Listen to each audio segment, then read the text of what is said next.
I stand before you this morning as the grandson of two strong women, Clary and Rachel, who both survived Auschwitz and came to Israel to rebuild their lives and build the Jewish state. While the old anti-Semitism demonized the Jew and blamed him for all of Germany's problems, the new anti-Semitism demonizes the Jewish state and blames it for all of the Middle East's problems.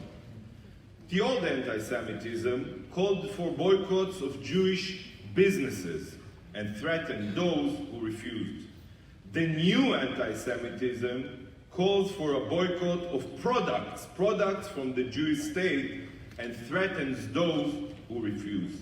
Now, the BDS extremists know that it's no longer politically correct to be blatantly anti-Semitic.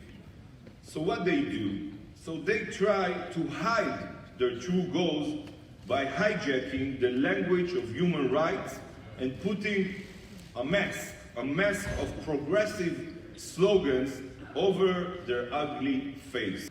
Today, I'm pleased to say that 3 years later, we are seeing a shift in the momentum. For the first time, dear friends, BDS is on the defensive. We are exposing the links between BDS activists and designated terrorist groups, such as Hamas and the PFLP. We are exposing how the BDS campaigns call to drive Israeli and Palestinians apart. Is not only counterproductive what they do, but in fact it harms first and foremost Palestinian families. German states and cities are taking steps to ensure that no public assets go to BDS. German banks are closing BDS-linked accounts, and German broadcasters, that was a surprise for me as well, refused to air the concert of the anti-Semitic singer Roger Waters, because anti-Semitism should never be part of our playlist. Never. I know that those who told me that Europe is lost were wrong.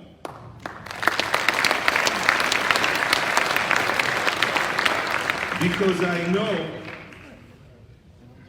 that we can make Israel's voice heard, and we can counter the misconceptions even in Europe.